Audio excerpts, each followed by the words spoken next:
What's up, degenerates of speed? Welcome back to Moto Focus, the only channel that refuses to apologize for 14,000 revolutions per minute eargasm and 200 plus horsepower heroin. Today we're doing something obscene, a full-length, no cuts, no mercy, 9,000 character autopsy of the motorcycle that just murdered the entire sport bike hierarchy in cold blood, the 2026 Honda CBR 900RR. That's right, 3 Rs, 899cc, 205 factory-quoted horses, 172 kilograms dry, and a middle finger pointed directly at every European manufacturer who thought they owned the word performance. Strap in, crack a monster, and cancel your evening plans, because this script is longer than the waiting list for this bike already is. The resurrection of a legend. Let's time warp for a second. In 1992, Honda dropped the very first CBR 900RR Fireblade, 893cc, 122 GP, 185 kilograms wet, and instantly made every other 750cc sport bike look like a polite suggestion. Tadal Baba's philosophy was simple: big bore, short stroke, lightweight, no fat. The industry needed therapy for a decade. Fast forward to 2026, and Honda's engineers clearly dug up Baba-san's grave, stole his cigarette ashes, mixed them with Red Bull and pure spite, then built the ultimate love letter to that original madness. The new bike wears the official name CBR 900RR. The extra R is for revenge, apparently, and it's the most unapologetic statement Honda has made since the NR 750 engine, a war crime in 4 cylinders. Start here because everything else is just decoration.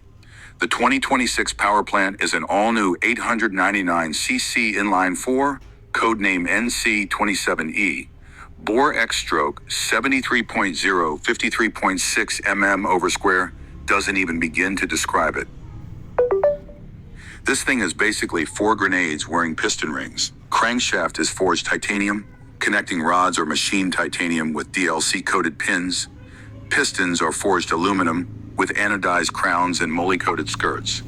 The combustion chamber is CNC machined, valves are titanium, intake 31 mm, exhaust 25.5 mm, and valve springs are oval wire for higher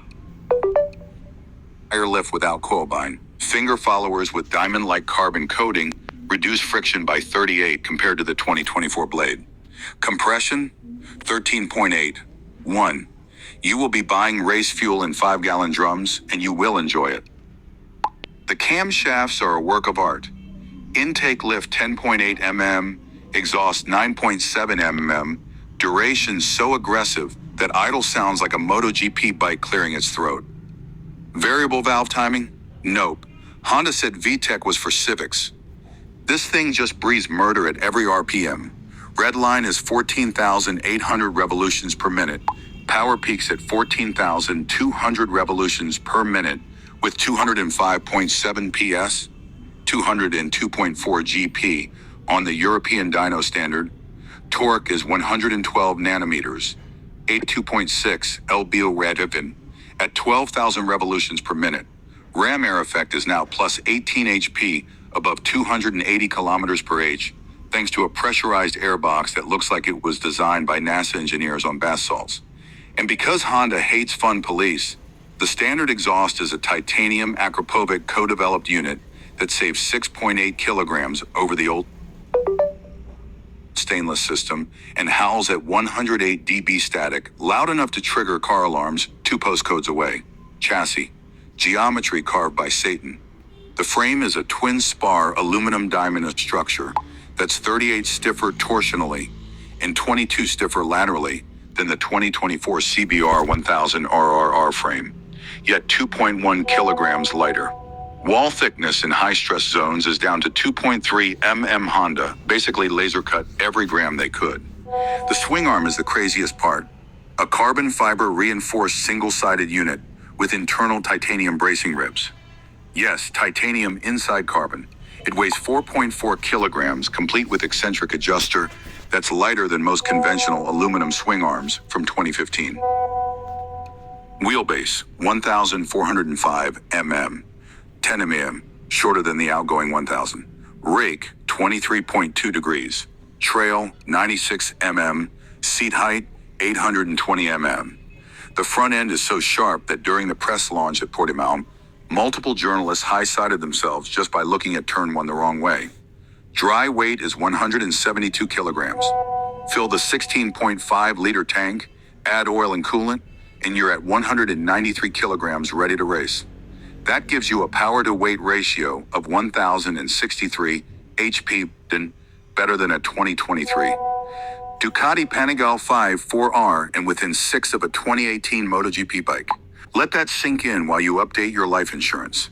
Suspension and brakes, money, no object. Standard bikes get 3rd Gen Öhlins Smart EC 3.0 with NPX 43 aluminum forks and TTX 36 rear shock.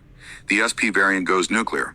Öhlins FGRX semi-active gas-charged forks developed with the HRC MotoGP team and a one-off TTX GP shock with remote preload. Both ends read road surface 1,000 times per second and adjust damping in 3 milliseconds. Preload, compression, and rebound are adjustable via the 7-inch TFT dash or your phone because 2026.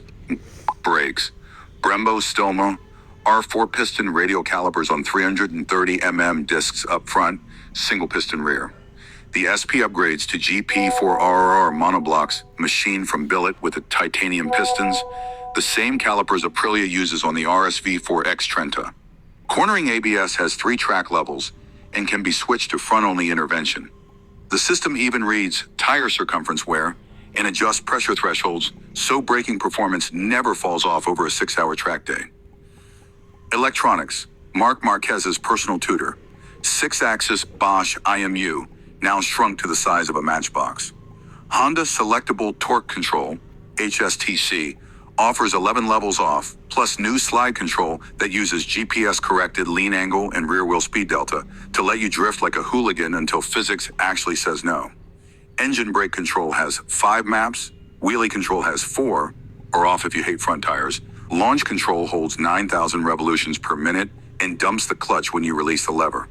The quick shifter is 3rd gen. It now pre-blips on upshifts under trailing throttle so you can shift mid-corner without upsetting the chassis.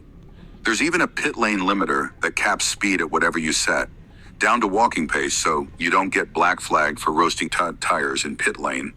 Again, aero package, straight from MotoGP. The winglets aren't bolt-on. They're molded into the fairing and generate 14 kilograms of downforce at 250 kilometers per h. The belly pan has strakes that accelerate airflow under the bike, reducing lift on the rear wheel by 31. The tail unit creates a low pressure zone that sucks the bike to the ground above 200 kilometers per h. Total aerodynamic drag is only 3 higher than the 2024 1000 RRR, despite producing twice the downforce. Top speed? Honda refuses to quote. But a Japanese magazine slipped a GPS unit on the Suzuka press bike and recorded 314 kilometers per h before the rider chickened out. That's 195 miles per hour from 899 cc with mirrors still attached.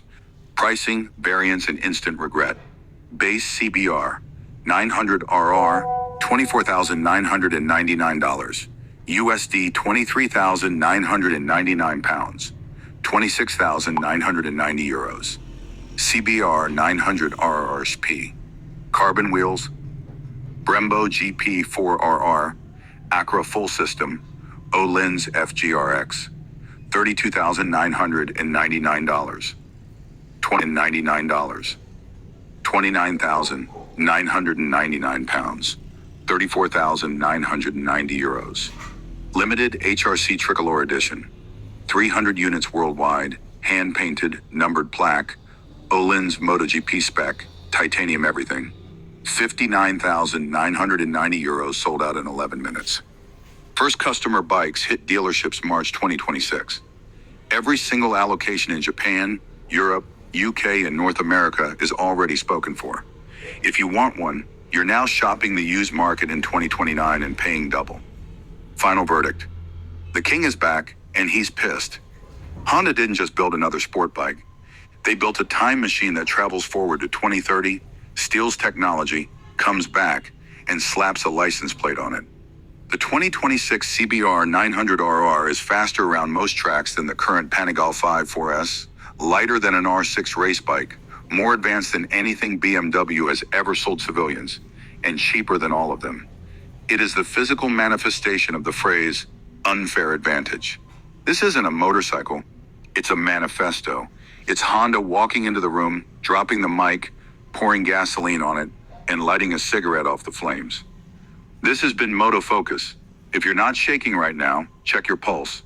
Like the video, if 205 GP from 899cc should require a firearms license. Comment, I sold my car if you've already put down a deposit. Subscribe and hit the bell because in 6 weeks we're taking this demon to Valencia for a full track review, and we're not bringing ambulance insurance. Until then, keep the shiny side up and the revs pinned in the stratosphere. Moto Focus, out.